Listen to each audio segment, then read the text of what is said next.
Okay, so we will be quick with apologize because we're not quite yet done.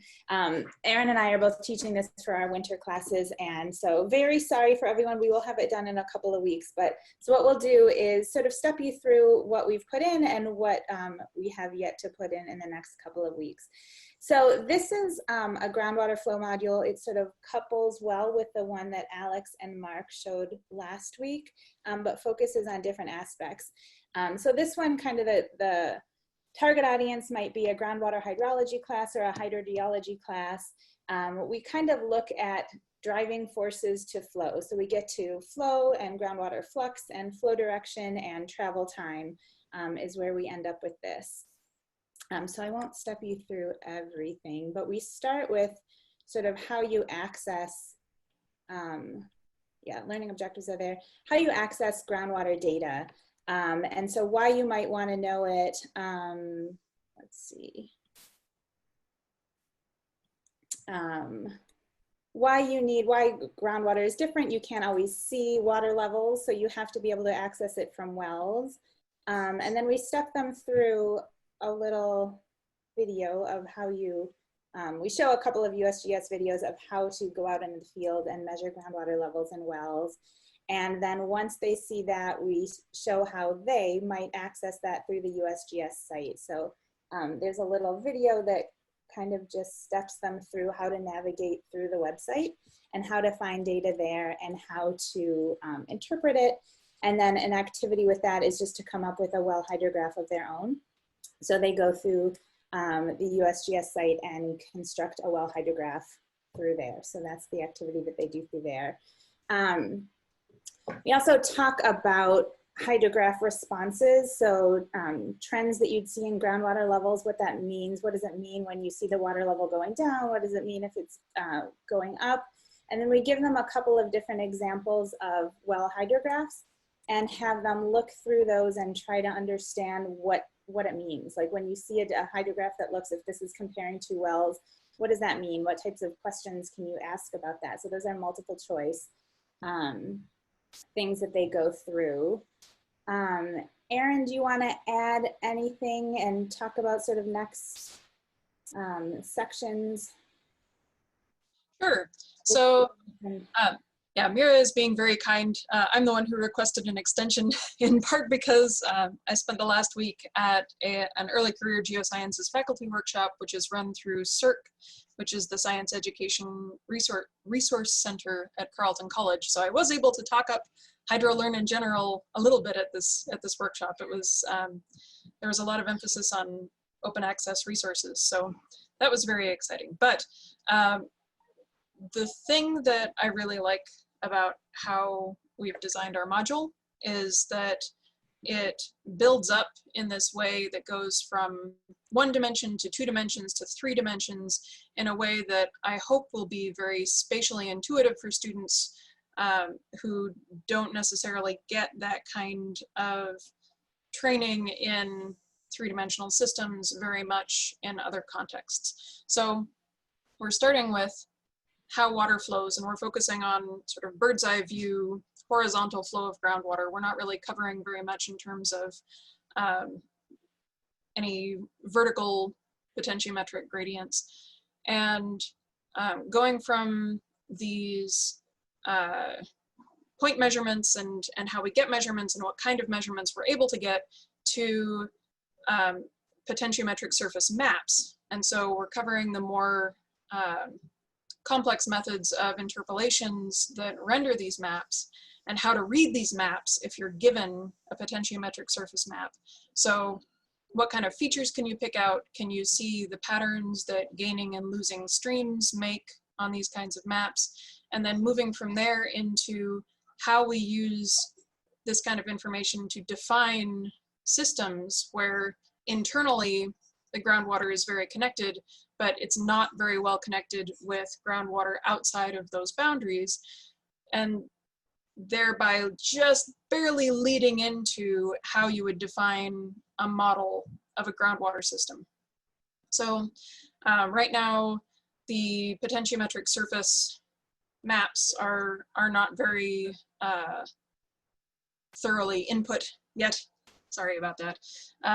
But the idea is to really tightly connect the data that we can get with the information that we can get out of that data, and keep those really tightly coupled. So we're focusing on using tools and data sources that are publicly available, like that really cool video that Mira showed you that she put together on how to access data from the USGS website, which is Byzantine. As any of you will know if you've accessed data through that, at least from a student perspective. And we're also planning to modify some of the images or replace some of the images that are in there right now as placeholders, because often the images that you find online for groundwater are not actually accurate. So the one that is on the summary page that you saw a minute ago has deflections occurring across the tops of divides between layers of different hydraulic conductivity, but not across the bottoms. Like it should deflect on both sides. So those are the kinds of things that we're trying to key in on and make a novel, fully accessible module that will have some things in it that are maybe a little more cohesive than some of the resources that are currently available for groundwater. Yep. And then once we have, so you access data from a single well, once we understand like what data you get from a single well, and then what data you get from looking at multiple wells to come up with a gradient and then potentiometric surface, we then move into sections on how to calculate the Darcy velocity and then travel times. So for the Darcy's, we just break down, I'm assuming this would be review for a class, but some information on who Darcy was and what motivated him, overview to Darcy's experiments, which we kind of assume that they know, and then we have a pretest to test that. We give them some original data from Darcy's column experiments and ask them to plot it. So if you take the Darcy velocity and you take the hydraulic gradient, it should plot to a straight line with the slope being the hydraulic conductivity. So we just get them to test that. Like, does it really plot to a straight line? Can you take that trend line and then figure out what the hydraulic conductivity is? So that's one thing that they do from there. And then the learning activity in this, there's also sort of a check your understanding on just sort of basic questions that they would be able to understand just by applying Darcy's law. They then move into calculating flux from there. So how do you get to groundwater flux once you're able to do that? Defining water budgets and inflows and outflows, and sort of drop down for different physical processes, and if that would be an input to a system or an output to a system, or could it be both? And so sort of draw down questions with that. Let's see. Yeah, water budget as well. The learning activity for this one is focused in Michigan on Nestle's wells. Nestle has a big bottling factory there. We were a little reluctant to put this one because it's unfolding in real time. But so this module will have to be updated every year as new information comes out. But we're asking them to look at the wells and locations of some of the pumping wells used for the spring water bottling factory, and looking at the public opposition, which is that the groundwater wells are affecting the surface water flows. And so unfortunately, monitoring wells were not put in before all the pumping started. So there are now, since 2018, some USGS installed wells that they can look at in the region. And so you can look which ones are affected by pumping, and you can look at effects on the creeks. But this unfortunately does not go back to before 2005 when pumping started there. So what they're gonna have to do is look at, there was just a request to increase the pumping rate on one of the wells. So they're gonna have to look at what that would do and calculate that into a groundwater budget to see what that would do to flux into the receiving stream. And so they have to go through and do things like, first of all, look at the data of the wells in the stream and figure out if it's a gaining or losing stream, and then also calculate the new value that would be pumped out and figure out what that would do to surface waters. So that's in there. And then the last section goes into travel time. So we don't actually move into contaminant transport. We don't do advection dispersion in this module, but we do talk about travel time and how you could use that to estimate contaminant transport. So in this case, the background, the learning activity is looking at a scenario where there could be multiple contributors to a contaminated well. And one could be a river, and one could be a CAFO, and one could be sort of an industrial plant. And they have to go back and deduce what the travel times would be from those different sources, and if which of those would be physically feasible to be responsible for the contamination at the endpoint. So we kind of step them through that, and that also is not yet input. So with apologies for our tardiness, we will get there. And I guess what we could do is record a little overview of the module and send it around to you in a couple of weeks, if that's something that you would like us to do.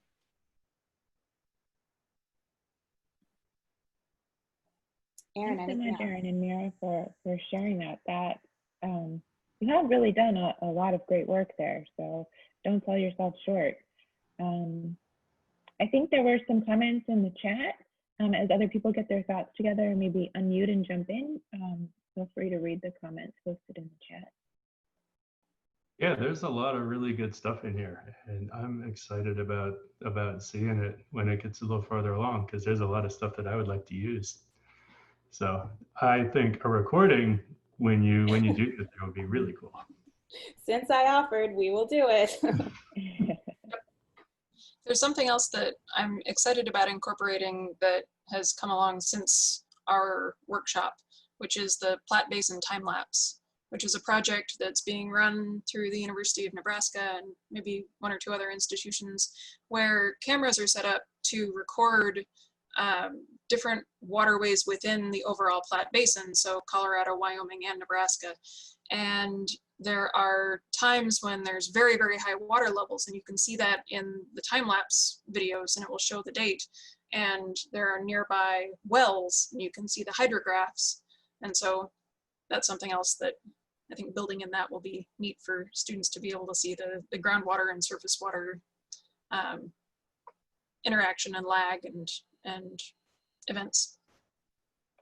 Yeah, and there was also a question about how long it would take to go through.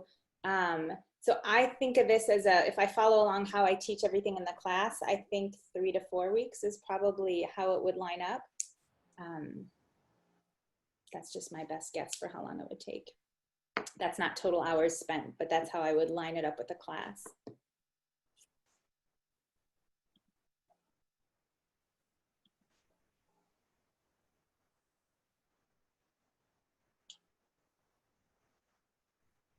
All right, any other questions or comments for Erin and Mira? So I liked the Nestle example. So I'm not sure how this question would go, but what would you do if somebody from Nestle got wind of it and started asking hard questions? That's a good question. I mean, we're trying not to, there are so many stories out there that are sort of, I'm trying to be impartial in it and not taking on the industry of bottled water. The reality is the data that they have is a bit inconclusive. So they're not going to be able to say, because we don't have pre-pumping wells. So I'm just trying to show this is what they're trying to do. This is the opposition. Can you make an estimate of how much water, of how much less water would be flowing into the river because of an increase in the pumping rate? Well, I mean, I think it's generally really good in learning examples to be sort of tackling challenging and sometimes contentious societal things, but you might sort of have to be a little bit ready for dealing with a bit of that. And I don't know I don't know whether anybody else on the call has any sort of suggestions for how to think and prepare. My dissertation advisor at Michigan State, Dave Hindman, was an expert witness in one of the original trials for this. And if we were contacted by a lawyer with a cease and desist order, I think my first email would be to Dave. Hey, do you know any people involved in this case that could maybe give us free legal advice? There isn't really legally any case they could win, but of course there's always the problem of litigation having a chilling effect, whether it's got a legal basis or not. So yeah, thanks for bringing that up. That's something to consider. Mm-hmm. One thing we did to avoid potential future legal issues with a project that we use for teaching, but it's also a project with data that's got cities data and tribal data and state data, is just to have a data sharing agreement where we say anyone can use this, but we're not liable for what you do with it. So that way, if someone picks up what you're presenting, and extrapolate it into something else, you've got something in writing that says that you're not responsible for someone else taking public information and using it in a way that you're not liable for. Probably the university would appreciate that, or that's why we did it. Yeah, that's a good idea. And there are more contentious parts of this that I'm kind of ignoring, which was the model that was done to sort of predict damages and what it predicted and how it was overturned. So I'm sort of leaving all that stuff out and just presenting facts and asking a sort of basic question. But yeah, this that would be good to incorporate, and we will tread carefully. Yeah, If it's public data, we should bravely share public data. Like we're not like self-censoring doesn't exactly make sense, but that's why this disclaimer is nice. So, sorry, go ahead. Just what Christina said, like I had sort of a situation with the brownfields. We did actually, students did work, went to brownfields, public brownfields, collected that, and we put a disclaimer, this is a student's work. So we want to make sure that nobody runs to the newspapers or the media or somebody comes after. So it's the disclaimer, this is a student's work. It could be accurate or not. And they have to work on those authentic types of problems. So it was like, my example is from the environmental field, where we had many of those public areas or brownfields owned by the city or something like that. Students went there, collected soil samples, water samples, went to the lab, analyzed, and came to their conclusions after they did all of that stuff. And so the disclaimer that this is a student's work is, I think, your best protection. Yes, and there was questions about media and newspaper and legal, and yes, all of that is out there, and we have sort of like a resources list of all of those. Yeah, when you're looking at authentic tasks and real problems, it's very hard to get away from issues of inequities or issues of social justice, because big money capitalism doesn't always care about who they step on to make a profit. So that's one thing I love about math, is that when you get into the numbers, those things become in many ways indisputable. It's interesting to listen to this conversation. So in math ed, people have been using mathematics to make social justice arguments and have been widely criticized, removed from tenure track positions and whatnot for that. And so there's actually a group of mathematics educators from across the world that meet every couple of weeks to be proactive in working together to kind of combat that and stand behind people who use math to not manipulate things, but to shine light on such issues. So maybe you all could form a collective, or maybe not. And we just put a disclaimer up there. Well, so this issue, part of the opposition, there is a social justice issue because this is in Michigan, and there was a very small fee for operating these wells. And so it's profiting off of this water whereas, you know, people in Flint are struggling to find alternative sources of water. So definitely issues of social justice in here.